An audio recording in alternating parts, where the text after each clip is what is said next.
Hey everyone, and welcome to Chef AJ Live. I'm your host, Chef AJ, and this is where I introduce you to amazing people like you who are doing great things in the world that I think you should know about. Well, my guest today, back by popular demand, is Dr. Nate Gershfeld. Please welcome him back to the show. How are you doing?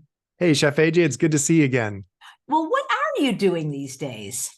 I have now been Fasting Escape is now remote fasting only. So we went completely remote fasting. And now I've been doing that now for a few years. This is since the pandemic. And as of last year, we went completely remote. And so we no longer have a physical location, but Dr. Thomas and I are helping people do some doctor supervised remote fasting from the comfort of their own home.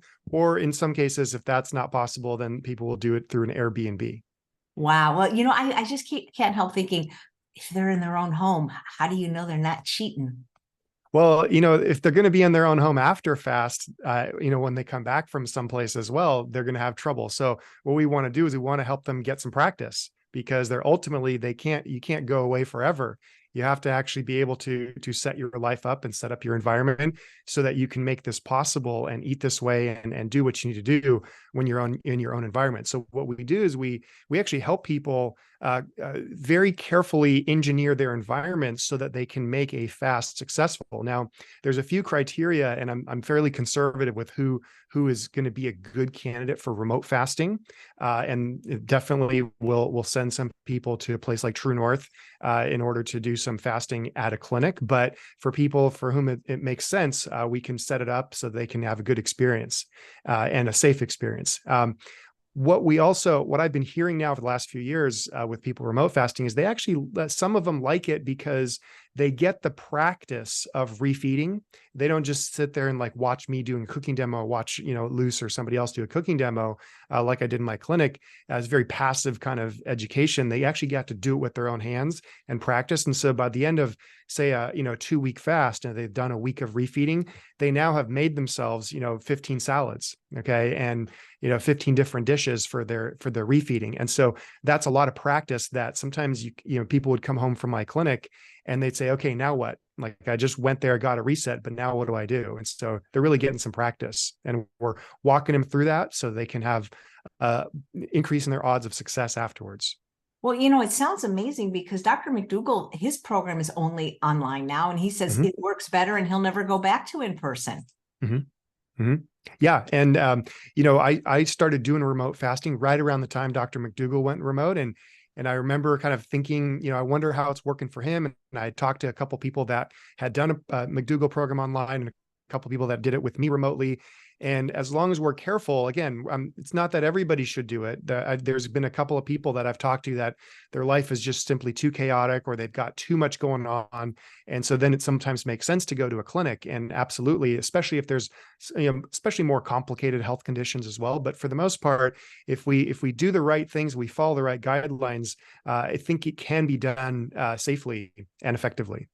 That is great. They don't have the community, but then again, if they're fasting, maybe they don't need to be like having a party every day with their.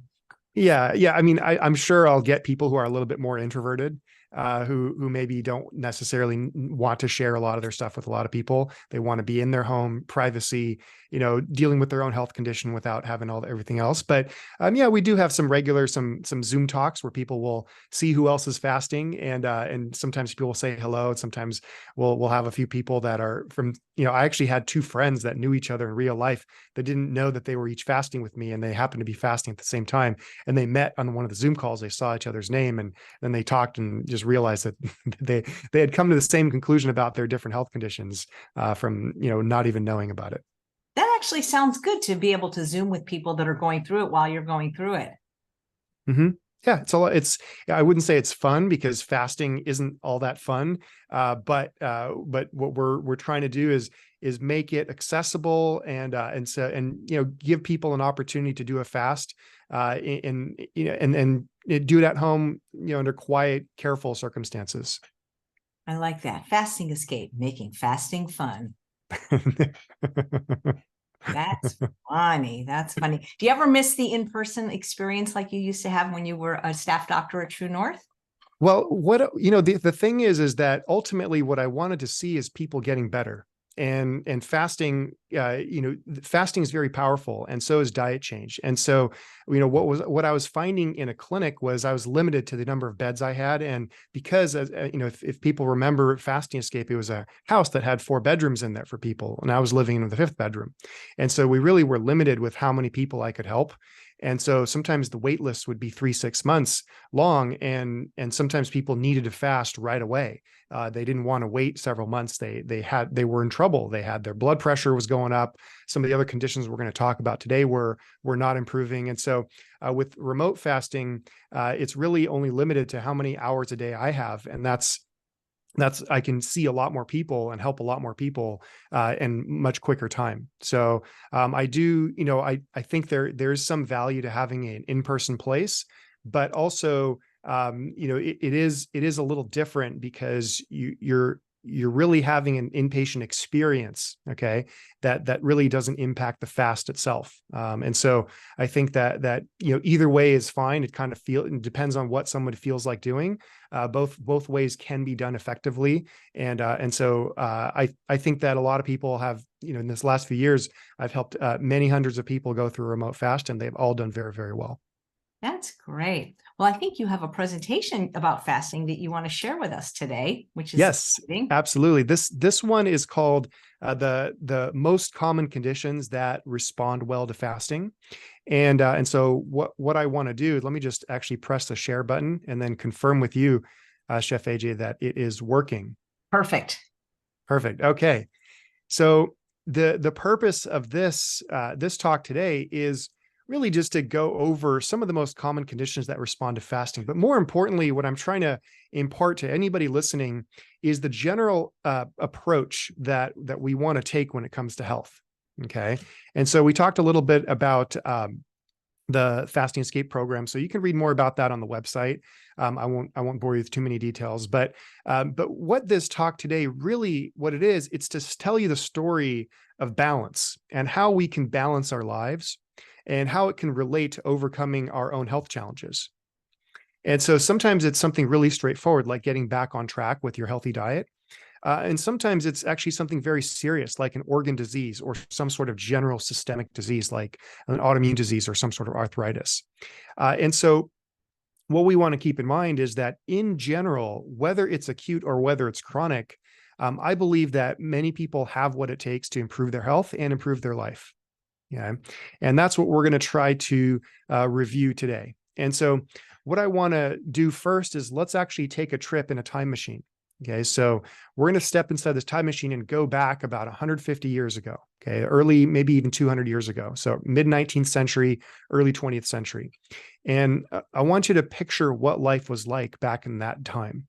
And one thing that we're going to keep in mind is that in that time, sanitation was almost non-existent. There was poor sanitation everywhere. It was not common knowledge that you're supposed to wash your hands. Indoor ventilation was very poor. Oftentimes, doctors would go directly from an autopsy of some sort of infected patient straight to their living patients, and thereby transmitting diseases very easily and unknowingly. Okay. The germ theory wasn't really, that well understood and wasn't really that well accepted. And it was for this reason that the 3 leading causes of death in the 1900s was all microorganism related. So pneumonia, tuberculosis, and gut infections. And as germ theory started to become better understood, it actually became known that there were microorganisms. So things like bacteria, viruses, fungi, they could actually infect somebody and then eventually cause death. So this wasn't known. Imagine that this was not known in 1700s. Okay. And, however, in the 1900s, this was starting to become known and understood, but there wasn't much that could be done about it once you were infected. Okay. So you kind of knew, okay, yeah, you've got some bug in you that's killing you, but we really can't do anything about it. So the only solution at the time was to prevent it.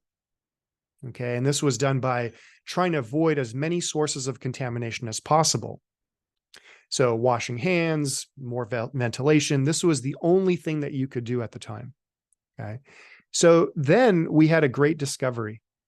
Okay. Antibiotics. You can understand, given this backdrop of germs and deaths that we couldn't do anything about, you can understand what a big breakthrough it was when scientists discovered antibiotics. Okay, so this meant now that doctors could actively fight an infection, a life-threatening disease.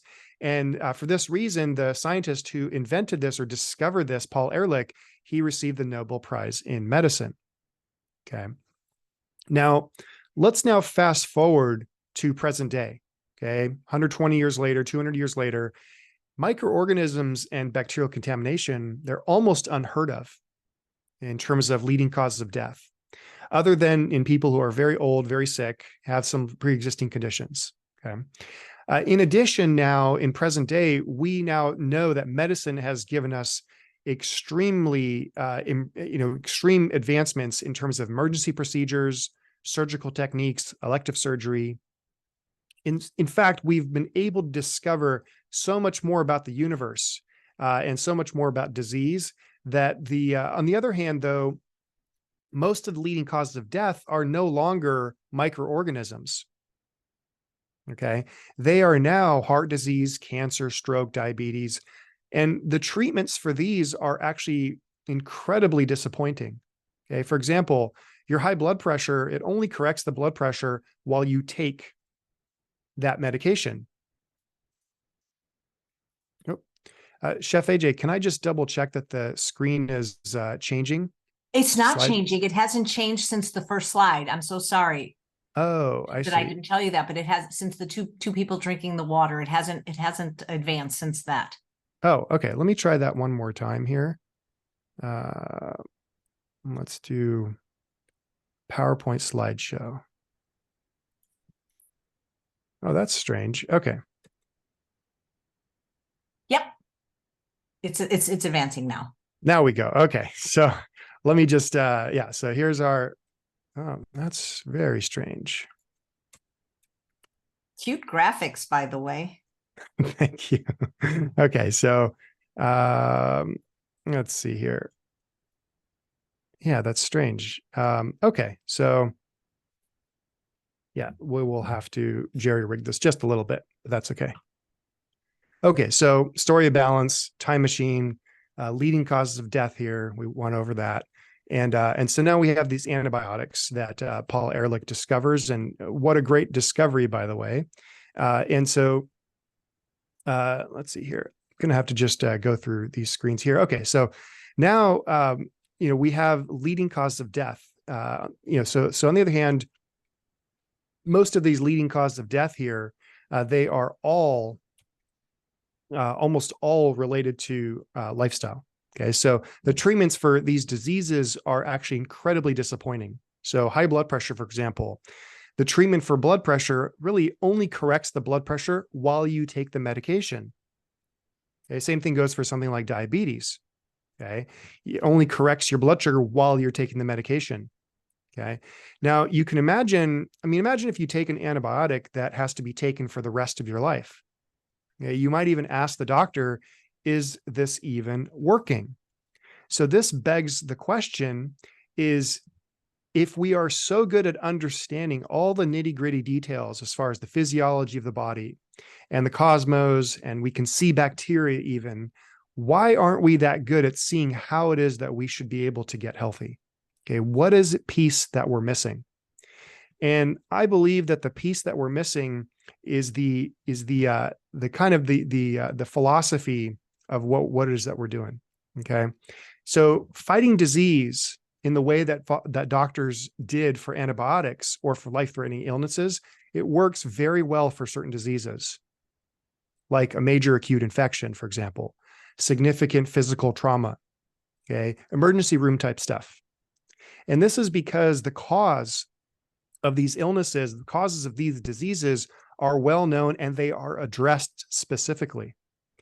However, it does not work well for illnesses that are caused by improper diet and lifestyle, because the cause of the problem is still there.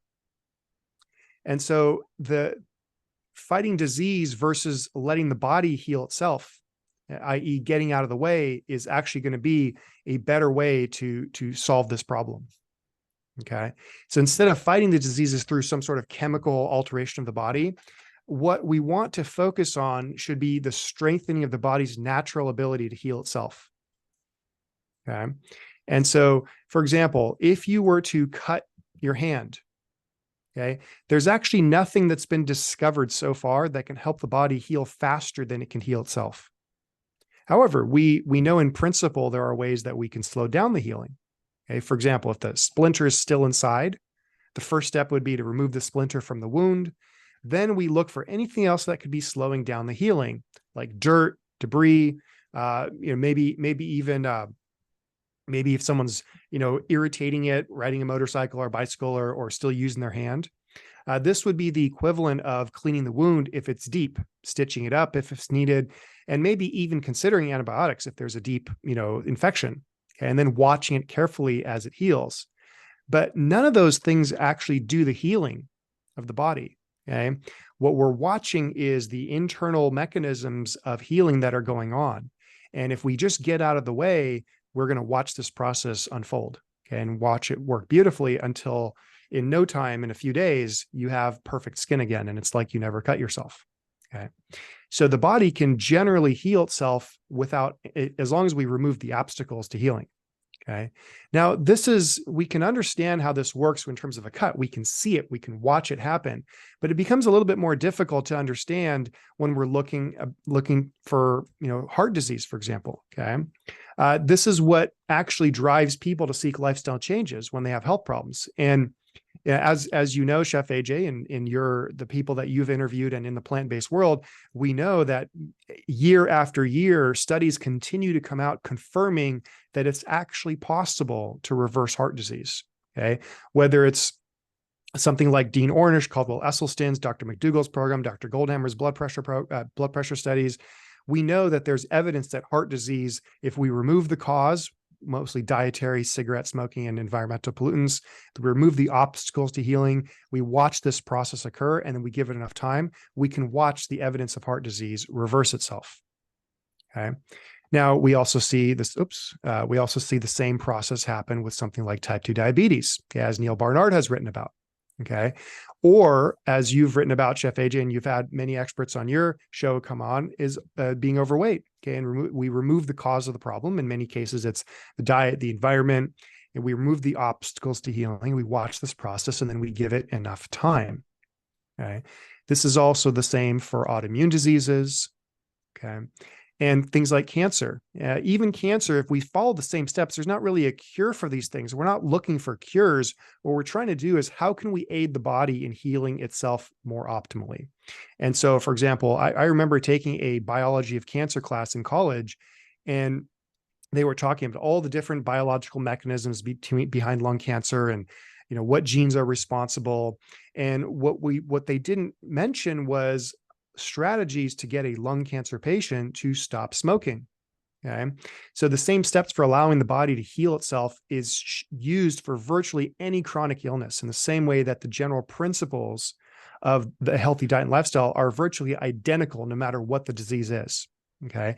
And whether someone, does conventional treatment for cancer or not, it's still helpful for them to be doing healthy things and removing the main causes of problems. When I was younger, about 18 years ago, when I first started changing my diet and lifestyle, I had a cancer scare. I didn't have cancer, but I had a cancer scare. And I remember going to the oncologist office, and I remember parking in the building. Now, I live in California, and so California requires certain buildings to put signs where there's chemicals that cause cancer in the parking buildings. And I thought it was very interesting that you're driving into a cancer center, and in the parking structure, it says, this cancer center has chemicals known to the state of California to cause cancer.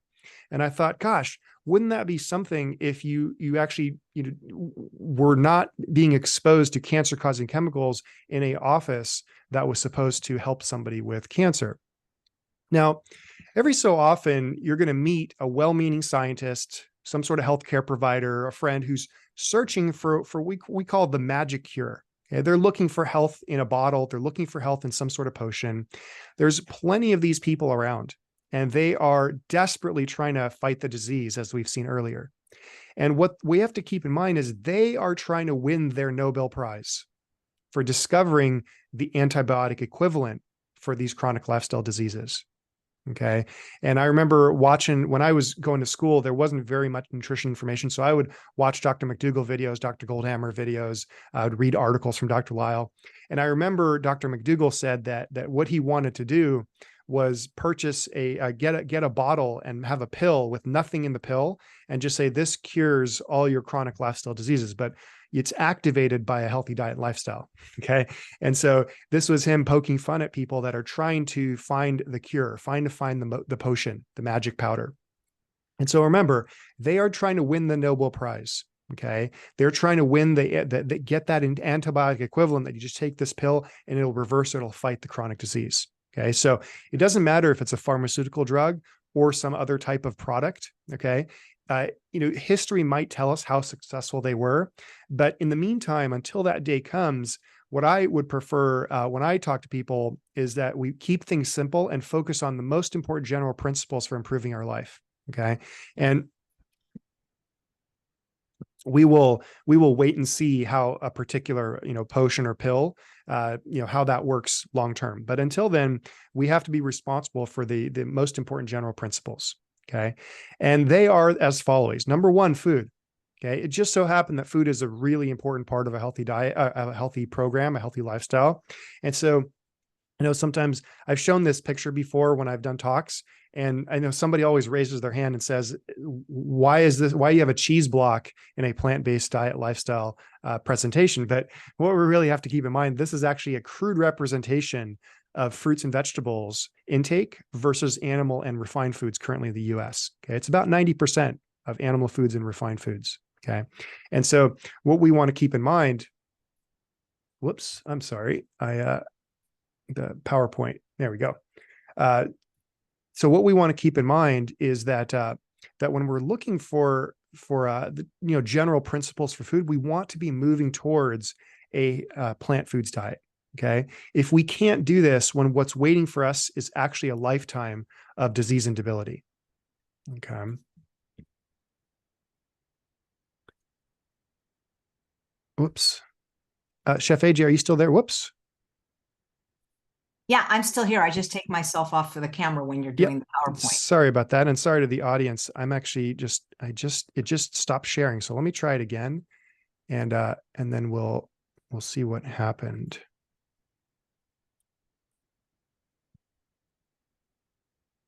Oops. Okay, there we go. Okay. Okay, so yeah, general principle is going to be moved towards a whole plant foods diet. And if we can't do this, what's waiting for us is a lifetime of disease and debility. Okay. So again, proper diet, remove the problem foods, feed with species specific food. Okay. So we are a carbohydrate burning machine. So we should be eating large amounts of complex carbohydrates like potatoes and corn and oats, and also some fruits and vegetables. And then we give it some time and we watch this process unfold. If we do this, we're looking actually for improvements like decreased inflammation, normalizing blood pressure, normalizing blood sugar, and normalizing weight. Okay. Now, one of the obstacles for food is going to be, everything that you see on the outside of your house. Okay. For example, you have these ads all over the place that are trying to tempt you with, unhealthy foods, and they're trying to do a little bait and switch. At first it's like a 2-for-1 deal. Like if you get the Pop-Tarts, you get the diabetes for free. Okay. And so this is going to be all over the supermarket. The marketers kind of know where you shop and they know where you don't shop. Okay. The second common thing is going to be sleep. Okay. So when you sleep, your brain recharges and it shuffles through your day's memories. It stores, discards them. This is what causes dreams, so that you can wake up alert and clear-headed. Oh, I'm so sorry. Is it still sharing? No, it stopped sharing. That's so weird. Okay. Let's see here. Got a finicky PowerPoint today.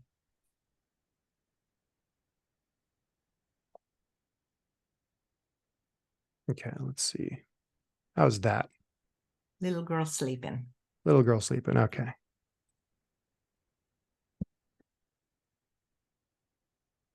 Okay, little girl sleeping. Okay, so yeah. Oops. Okay. Okay, so here's our 2-for-1 deal. And then So we get the diabetes for free if you get the Pop-Tarts first. Okay, so we have sleep is also extremely important. Okay, so what we want, what we want to keep in mind is your self-control, your attention, your memory, they all get reduced when you don't get enough or even the right kind of sleep. And your brain is actually very, very picky when it comes to sleep. Okay, in order for you to wake up feeling rested, your brain has to go through an elaborate series of cycles. Okay? If you don't sleep enough or if you don't get the right kind of sleep, you're going to wake up feeling tired, which means you haven't had enough time to clear out all the debris, okay, from the day before. And so you want to do what you can to avoid the things that disrupt sleep, like alcohol, caffeine. Okay, so exercise. Okay, we're talking 30 minutes a few times a week is what we recommend. This can include endurance, weight-bearing exercise. One patient even asked me a long time ago, I said, does it count if 5 minutes feels like 30 minutes? And so we want to work up to it. Okay. Your body is capable of actually, going 18, I think just read something recently, is 18,000 steps a day is what our ancestors, hunter-gatherer ancestors would do. And so it's very difficult to over-exercise if you work up to it and you're doing it consistently. Sunshine is another one we want to keep in mind. If you're in a state or in an area in the world where you don't get enough sunshine and therefore not enough vitamin D, then you want to test your vitamin D regularly and take a supplement if you need to, but it's really just better to get out in the sun as much as you can. The next part is actually emotional connection. Okay. And Chef AJ, you and I were talking about you now being up in a different city than you were a couple of years ago. And you were telling me how many more friends you have and how much more fun you're having with the social circle. And so this is actually key because our ancestors were deeply connected. There were no feelings of isolation like people will have today. And so what we have to do is, as much as we can, we want to forge connections in our towns or go to places like your potlucks and your conferences to meet like-minded people. So we have our village. Today, in the age of our ancestors, we had, one village with a few little groups. Now it's possible to be part of half a dozen villages that never know which village you're part of. And so they're constantly pushing you to be part of their, the number one in their village. And so leaving almost no time for balance for your own personal goals, like your health goals. So we want to focus on, number one, the people that matter. So the correct village for your own happiness, and also how we can get enough balance. And then this brings us to the last part, which is the main part of my practice, which is fasting. Okay. Fasting is defined as the complete abstinence of all food and drink except water in a restful environment. So what goes on inside the body when all food and drink are removed has actually been an adaptation in humans as a response to scarcity of food and periods of famine. Not all animals are actually able to go without food for a long time, but perhaps, as in this picture you see, perhaps the most well-known animal that fasts is the bear during hibernation. Okay, so sometimes they can go an entire season until then they get hungry, they wake up, and now they're going to find food to replenish their fat reserves. In humans, though, fasting has been used therapeutically for centuries. Okay, it's been mentioned in every major religion as a way to cleanse, to purify, and even to rest the body. And so, what therapeutic fasting has in common with these previous principles that we've talked about is it turns out that when we let the body heal itself and get out of the way, fasting appears to be an incredibly quick process to let the body do its job. Okay, so anybody who has children will actually remember that if their kid, you're facing an acute illness like the flu, or in yourself as well, the desire for food disappears quite quickly. This is your body's way of initiating a fast to direct energy towards healing the infection rather than digesting food, especially if you have enough reserves to do so. And you may have seen similar instinct in your pets if they have an acute illness or stress. And here are a few other benefits that have been observed and studied during a period of fasting. So number one, weight loss. Weight loss is about 1 pound per day. It's mostly visceral fat and water. And it can be a useful way to reduce some weight temporarily. It's the quickest way to do so, but long-term, we don't want to rely on just fasting for reducing weight. We want to be designing a sustainable long-term food plan. That's going to be key. However, this does not mean that we can't take advantage of some of the benefits of fasting as a result to weight loss. And one of these benefits is going to be what's called taste neuroadaptation. If we break down this word, neuroadaptation, this is your brain's adaptation to sensory stimuli. So imagine if you walk into your cousin's house and they have a Christmas tree. Okay. You're going to smell that Christmas tree. And then within about 15, 20 minutes, you're not going to smell it as much because your brain will have adapted to that sensory stimuli. Okay. Same thing goes for going outside in the sun, for example. Okay. If you go outside in the sun, it's very, very bright at first, but then in about 10, 15 minutes, maybe 20 minutes, if it's not so bright requiring sunglasses, but it's just enough that your body can adapt, then you will adapt and it doesn't look that bright anymore. Okay? And then when you walk back into the living room, now the living room is actually what looks very, very dark. Now imagine what happens to your taste buds when you're eating foods that's very, very rich in salt, oil, sugar, and other rich foods. Well, you're going to gain weight because that's what happens when you eat rich foods consistently, but it's going to get very difficult to eat the right foods because they just don't taste as good as the wrong foods. Okay. And so, if you suffered through, gritted your teeth and just ate the right foods for, a month, 1 to 3 months, maybe your taste buds will regain the ability to taste the food as it is.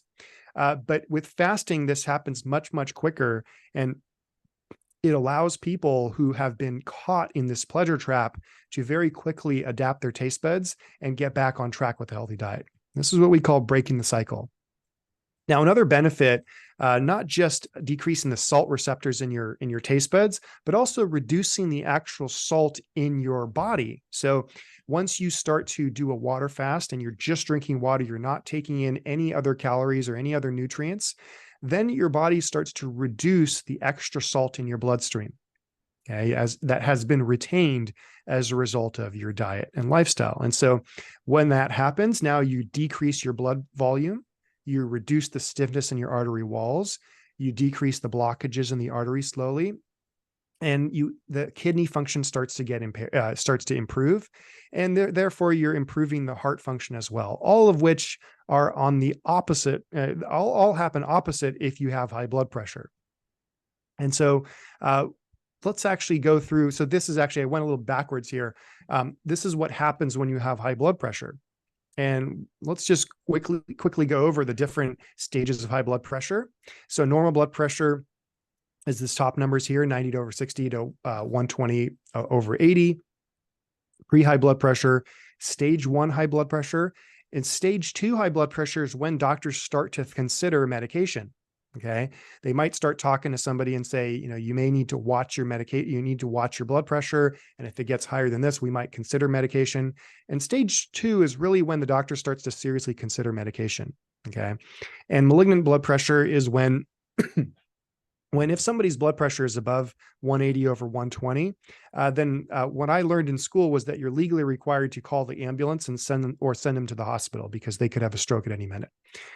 The problem here is that most people that have pre-high blood pressure or stage 1 high blood pressure are still at a high risk of having a stroke. Okay, so someone in stage 1 high blood pressure may actually be about 5 times greater risk of having a stroke than someone who's in normal blood pressure. Okay. However, because the risks of the medications are quite high, they are not yet surpassing the risks of the high blood pressure. And so people are uncontrolled but under-medicated. Okay. And so this is an interesting problem to face, that because medications are really the only one of the major offered treatments for blood pressure, high blood pressure, most people will not be changing their diet lifestyle until it's too late. And the unfortunate part is that with high blood pressure, the first sign or the first symptom of high blood pressure is typically a stroke. So my mentor, Dr. Alan Goldhamer, as you see here, denoted by the gold hammer on his shirt, wanted to ask the question, can fasting affect high blood pressure? And at the time of his studies, Dr. Goldhamer had investigated the research, and it showed that if you decrease your alcohol, you can reduce your blood pressure by about 5 points. Okay. If you reduce if you increase your exercise to about what we talked about earlier, 30 minutes, 3 times a week, you can reduce your blood pressure by about 7 points. Okay, if you take a medication, one medication for blood pressure, then it can be about 12 points. If you reduce your salt down to about a quarter teaspoon per day, then down from about a teaspoon a day, it's about 16-point drop. Okay, now these are all done over several months, but Dr. McDougall then showed that if you do a McDougall program that had lower salt than the standard American diet, was a vegan diet, and included exercise, also didn't have any alcohol, then you could actually reduce your blood pressure in just 11 days by 17 points. But Dr. Goldhamer came around and he said, you know what? I wonder what would happen if we did everything all at once, including fasting, which has a powerful effect to reduce the salt in your system, which therefore causes high blood pressure or contributes to high blood pressure. And it turns out that after an average of about 11 days, so what ranged between 5 and 28 days, the average blood pressure drop was 37 points. Okay, so fasting appears to be the most effective way to reduce blood pressure if it's done properly. Now, let's suppose that somebody has blood pressure problems and they cannot fast. Well, it turns out that you can actually still do a healthy diet and improve your blood pressure. So this is somebody who called me last year and didn't want to do wanted to do a water fast, but couldn't stop working in terms of they were needing to drive back and forth to their office, and they didn't really have a good setup to do a home fast, and they didn't really want to come in person. And so we coached them through a diet and lifestyle change, which is one of the ways we help people if they cannot do a fast. And this is their starting blood pressure. Okay, this was 215 over 128. Okay, so you remember what I said about stage 3 blood pressure, the malignant high blood pressure. So I had told this person, I said, legally, I'm supposed to tell you to go to the ambulance, go get an ambulance or go straight to the ER. And he told me, I'm not going. I don't want to go. They gave me medications already. I don't want to take them. So, we talked to him, coached him through a healthy diet lifestyle change. And you can see the date here. Okay, January 28th. Okay. 1 week later, this gentleman sends me a picture, and he had rigidly followed a salt, oil, sugar-free vegan diet, and he had reduced his blood pressure. He was still in stage 2 high blood pressure. Okay. But yet he had dropped, 65 points on the top number, and it dropped almost, a little bit more than 30 points on the bottom number. Okay. And so that was 1 week. Okay. And so it's possible to, I don't know if everybody would have this high of a drop, but I have seen many people have this high of a drop, both with just the dietary change that we walk them through, or they do it themselves, or a water fast, or both. Okay. Sometimes there's considerations between not starting a fast with the blood pressure this high, because sometimes there is a little bit of a bounce during the fast. So we make sure we do it safely, but this was a gentleman who did a very good job, complied with the diet, and we saw some great results. A couple of other benefits for fasting: detoxification, this mysterious word. Everybody's detoxing, and it's true. Your body's always detoxing, whether you're fasting or not. But what we're finding is that it happens at a much more rapid rate. Here was a study done in the Journal of Industrial Medicine in Taiwan. And these were some workers that were contaminated. They ate some oil, the rice oil, that was contaminated with a toxic chemical called PCBs. It's an industrial byproduct.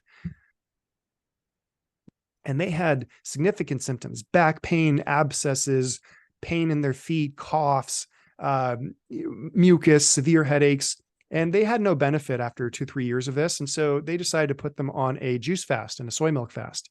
And after this fast, the researchers they actually commented that the fast actually was effective. It got rid of all their symptoms.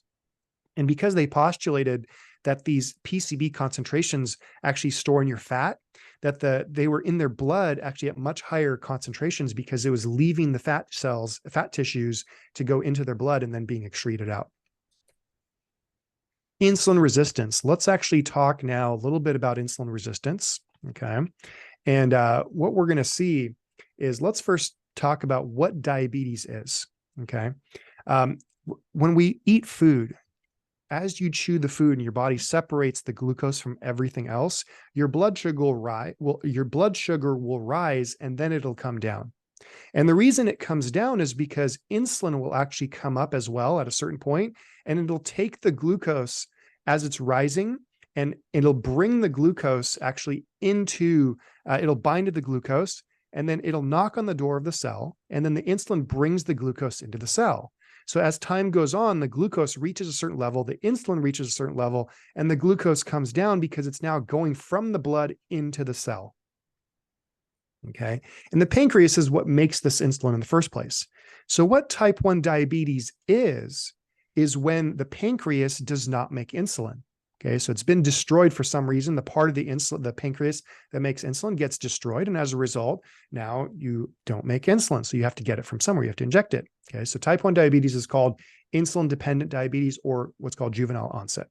Okay. Type 2 diabetes is where the pancreas makes the insulin binds to the glucose, it knocks on the door of the cell to bring the glucose in, but the door is stuck. Okay, there's too much fat in the cells, and as a result, the cells are clogged with fat, and the insulin can't bring in the glucose. That is what insulin resistance is, and that's what type 2 diabetes is. Okay. Now, if type 2 diabetes goes on for a long time, then sometimes the pancreas will stop making insulin as well. It gets tired, and then people will have what's called type 1.5 diabetes. Okay. So if we do a fast, or even if we do a healthy diet and lifestyle, or both, we can actually stop type 2 diabetes. Type 1 diabetes, you don't want to be water fasting for that. Type 1.5 diabetes, you'd have to have a medical consult, especially if you're on insulin, because it may just require some sort of modified fast or just changing the diet and lifestyle, both of which may be necessary if you're on some medications. Okay. But type 2 diabetes is, responds quite well if it's not too far gone. Gut leakage, our next part. Okay, so gut leakage, what we're seeing is it's kind of an interesting way to describe it. Okay, it's really exactly what it sounds like when we look at the inside of a gut. On the left side, we see the normal gut. On the right side, we see a leaky gut. If there's enough inflammation and there's enough these junctions where the junctions where things pass through the intestines, if they're not very healthy, then they will let things through that shouldn't be there. Okay. And as a result, when that happens, you get leaky gut syndrome, and then you'll get things like arthritis, skin diseases like psoriasis, lupus, fibromyalgia, other types of health conditions. Now, here is a study that published out of True North Health Foundation. I'm on the board of the True North Health Foundation. And so every year we discuss different ways to fund research, discussing and trying to promote health promoting diet and lifestyle plus water fasting. Here's a study of plaque psoriasis, some severe plaque psoriasis. On the left side, we see before the fast. In the middle, we see after the fast. And then 2 months after the fast, we can see a significant reduction. Okay. Here was a lady who came and fasted with me, and she had some pretty severe psoriasis, and she was in a public profession with shaking hands. And so it was a little bit embarrassing to be shaking and constantly having people comment on the rash, or to think that maybe there's some bleeding or something going on that might be infectious, which it wasn't, but it was still a little bit disconcerting. So this was day 1 of her fast. This was day 9. And then this was day 16. You can see a little bit of lighting there, but it's got significantly reduced. Okay, we see a little bit better results here on their other hand. So this was day 1, and this was day 9, and then this was day 16. Okay, so we have just a little bit left over, but for the most part, things have improved quite drastically. Okay. Here was a young woman who came in, and she always wanted to put her hair up, but kind of felt uncomfortable because of the psoriasis here. And this was day 1 on the fast. This is a lady who was actually already on a health promoting diet for the most part, and exercising. And so just had this one part that wasn't really going away. So this was day 1, and this is day 5 of her water fast. And we got it's a very significant result here. Another benefit of the fast is going to be what we call rebalancing the stress response. Okay, so when we look at the stress response, we're actually dealing with 2 parts of your nervous system: the sympathetic nervous system, which it's actually quite not sympathetic to your needs. It's actually designed to be fight or flight. Okay, this is the stress part of your body, of your nervous system. And then we have the parasympathetic nervous system. This is the rest and digest part of your nervous system.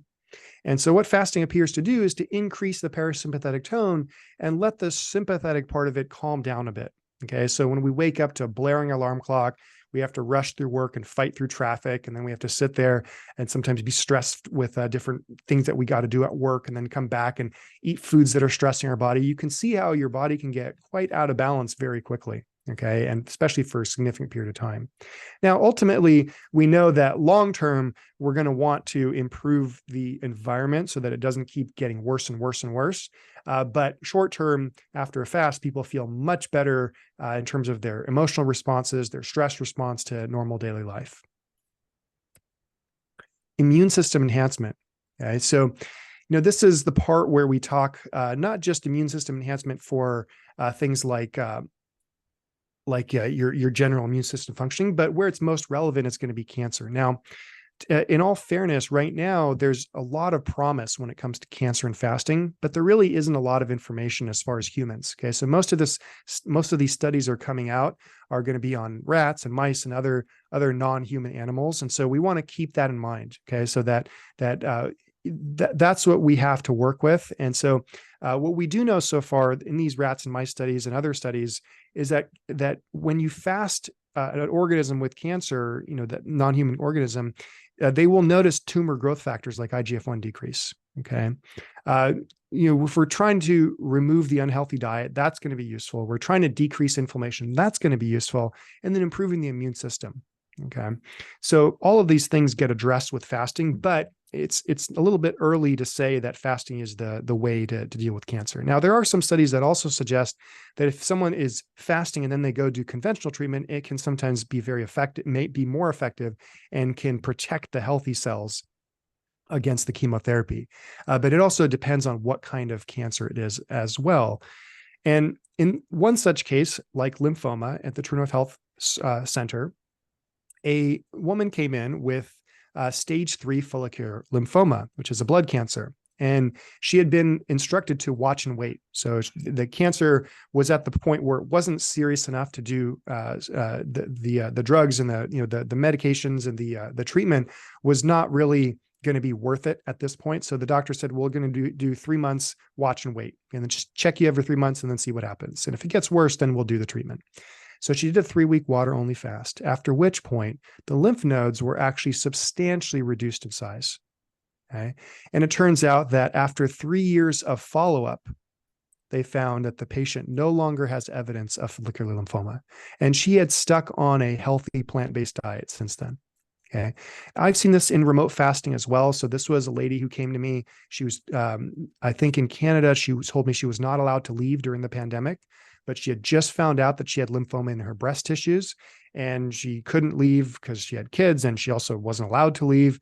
So we did a remote fast, and she couldn't do a water fast because she could not do the required, stay at home and rest. So we did a modified fast where we did some juice and some broth. And it turns out that the pathological report afterwards, the MRI showed that the lesion had regressed in size. It shrunk about 15-20%.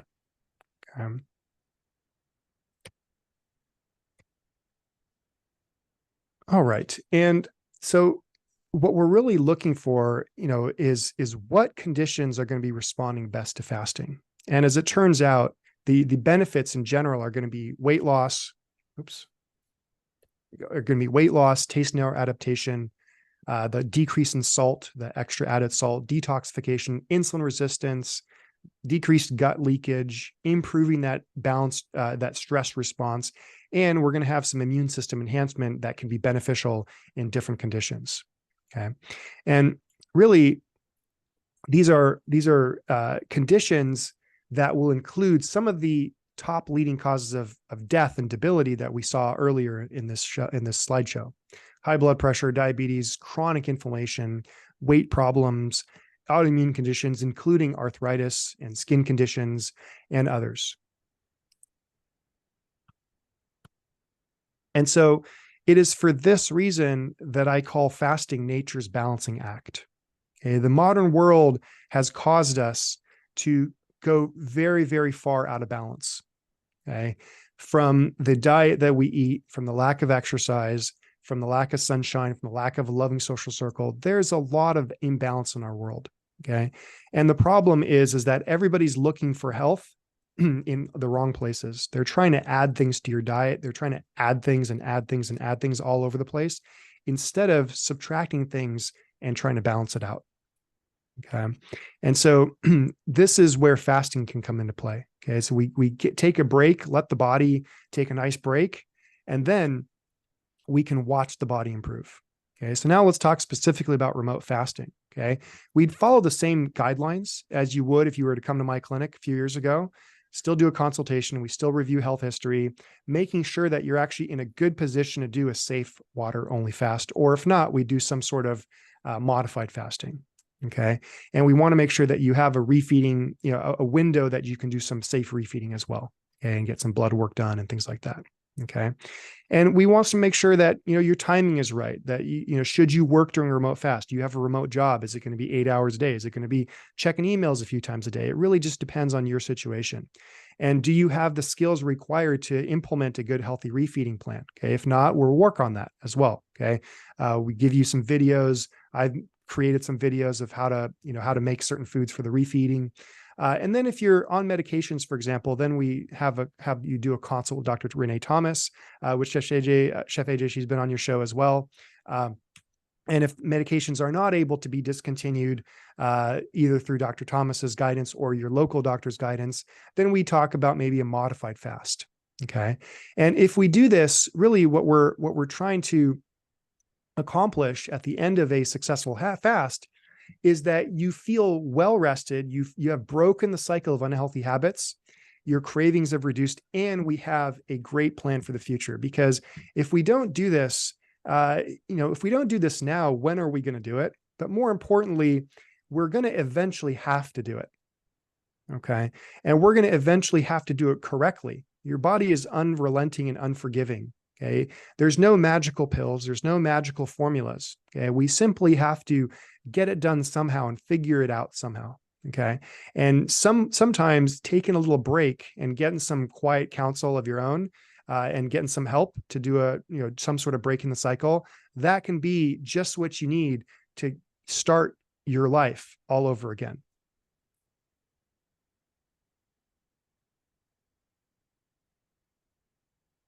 All right. Well, Chef AJ, thank you very much for letting me, wind out. I'm sorry, everybody, for a little bit of the PowerPoint troubles and for me looking back and forth. I was dealing with two screens here. That's but okay. Your slides are adorable. Who did the graphics? I found the graphics. I found that I wasn't quite the cartoon artist that Dr. Lyle is. So I just designed them myself. If anybody has any questions, please feel free to type them in the chat box there and we can take a look at them. Or if anybody has questions that maybe they want to keep anonymous, or if you want to schedule a consult with me, you can go to fastingescape.com and schedule a consult with me, or you can send me an email if you have a question that you want to go over, and we can see if maybe remote fasting or a dietary change is right for you. That is fantastic. That picture of Goldhamer was hilarious. He doesn't have facial hair, though.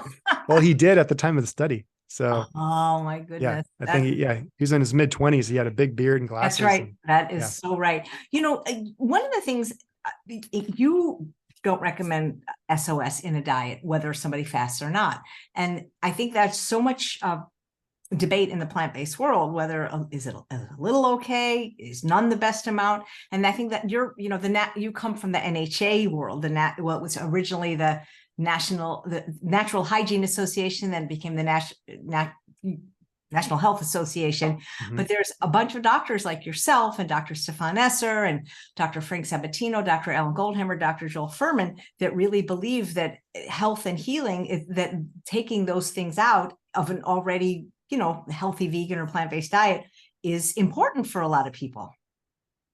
Yeah. I mean, here's the thing is we start to debate what Jeff Novick has called the narcissism of small differences. Okay.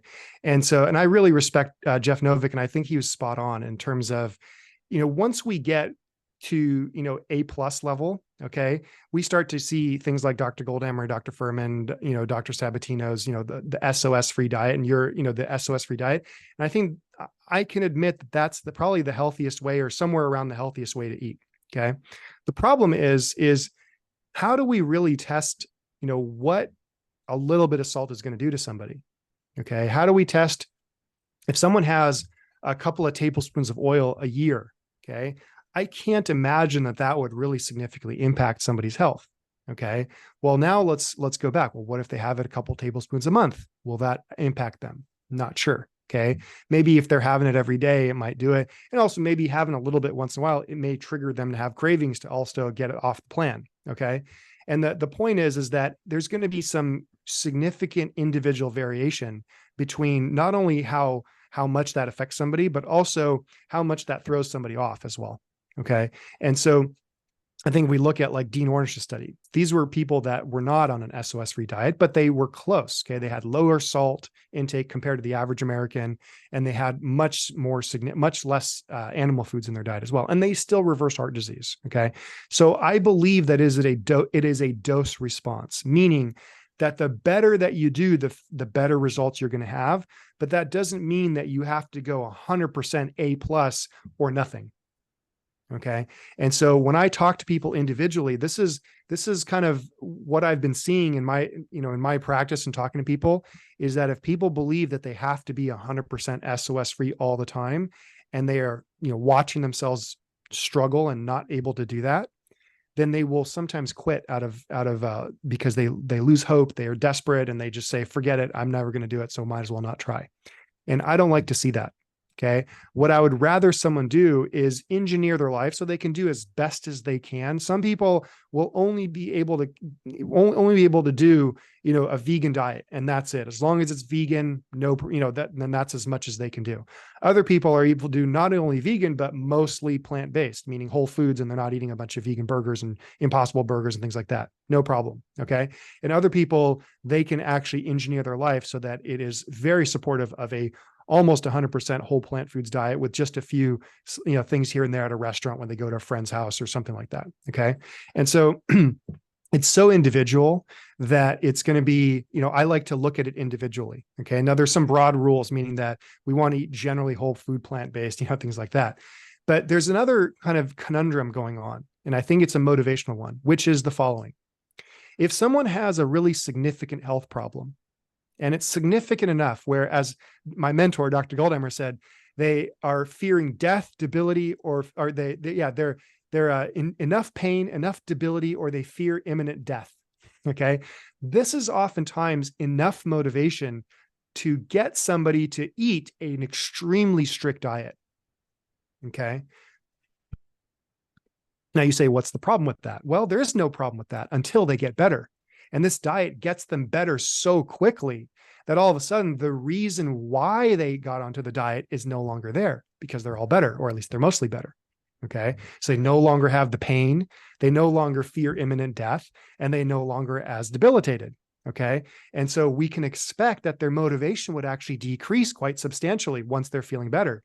Okay. So where does that leave us? Well, should we start to say, well, if you're not perfect, you're going to get it back again? Well, maybe, but it could be that people they get so much better that now they have a little bit of buffer room. Okay. To improve their diet and lifestyle. And they maybe they'll have a few little junk food treats here and there, but for the most part, they're kind of wobbling between a really good job and then a not so good job. Okay. I think everybody's different there. Okay. And it's going to be significantly different depending on your particular health conditions, your particular motivation, and your particular personality. Okay. So Chef AJ, you happen to be extremely conscientious. Okay. And so for you, it's like, this makes sense. Your whole life is centered around this. And it really, it doesn't make sense to do anything else. Okay. Other people have a whole entanglement in terms of their social circle, their cravings, everything else. And they haven't been doing it all that long. So they don't have a lot of, push behind it. And so what I like to do is work with people individually to see where it is that we can arrive and how it is that we can stay there or improve if it's possible. Okay. So I know it's a really long answer, but that's what I have to say. I think that Dr. Furman and Dr. Goldhamer and all the doctors who are pushing SOS free, I think that in principle, they are correct, that this is a very healthy way to live. But I think practically speaking, it's extremely difficult to do. So we want to meet people where they're at and see what kind of improvements we can get, so we can get as close to possible as close as possible to their health potential.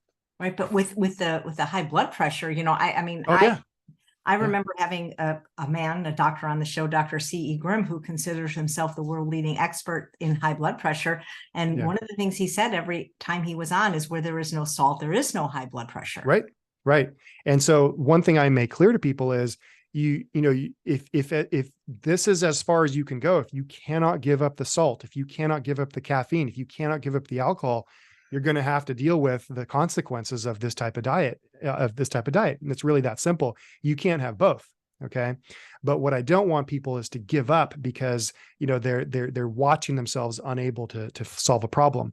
I don't think the answer lies in lack of education. I think most people know that what they're eating is not particularly healthy. I think we're trying to get them making some small changes so that we can get a trajectory in the up direction.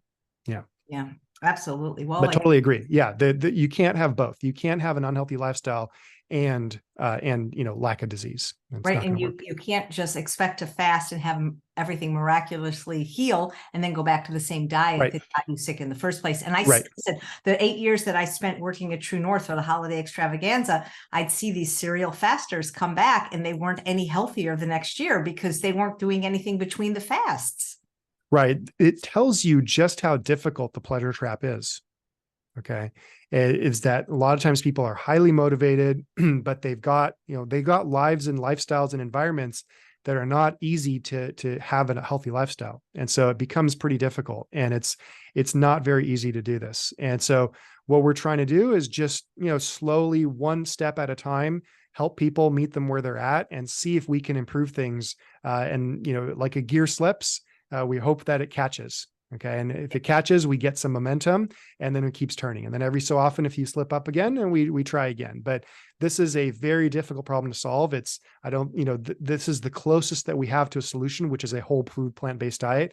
And fasting appears to be a nice little springboard on the way to that process. Yeah, you mentioned The Pleasure Trap, one of my favorite books, and Dr. Goldhamer always signs it, "Beware of the pleasure trap." Yeah.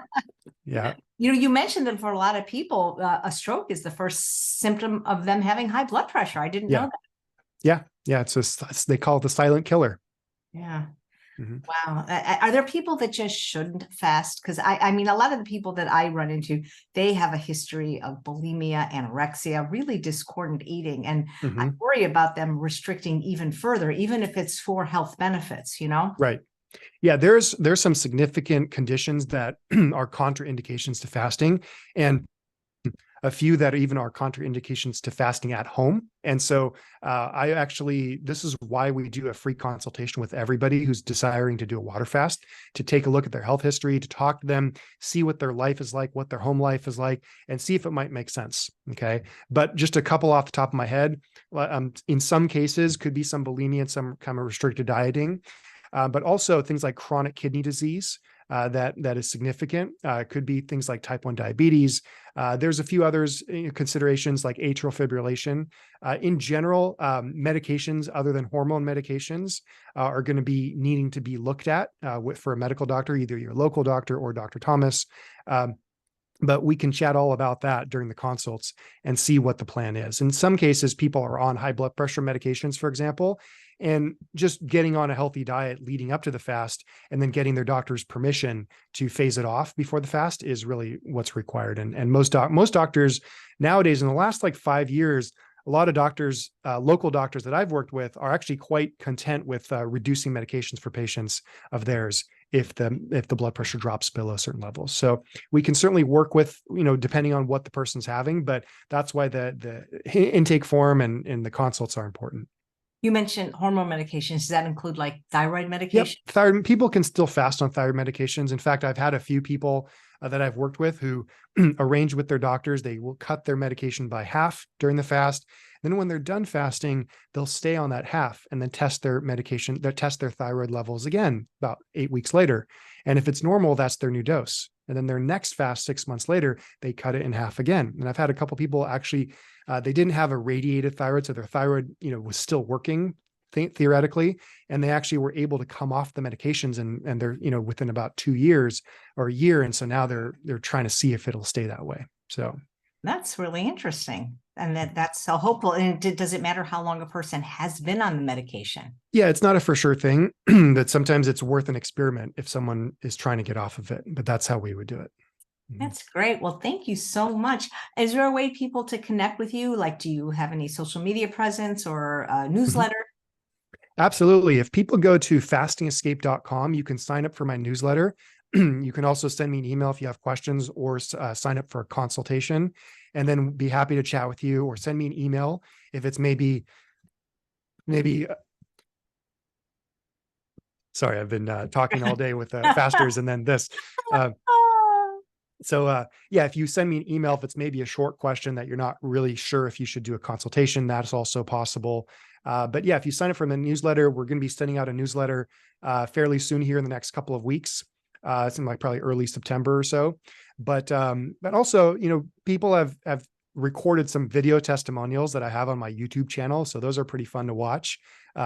Two or three different videos of people's different experiences with the home fasting. So I encourage people to watch that. It's on my Fasting Escape YouTube channel. Oh, you have a YouTube channel. Fantastic. Well, thanks so much, Dr. Gershfeld. This was very, very informative. Is this the type of lecture that you give when you go to the NHA conference? Yeah, I think I gave a similar one a couple of years ago last time I went. So yeah. Yeah, you're getting very proficient. Well, thanks so much. It's so fun having you on the show. That one time you came on to the cooking demo, that was fabulous. Yeah, that was super fun. Yeah, and I had the apron that Shelly Watts gave me as a gift. So I still have that right. one. And well, she credits all her success with you, and she went to the Fasting Escape. So yeah, you've helped a lot of people.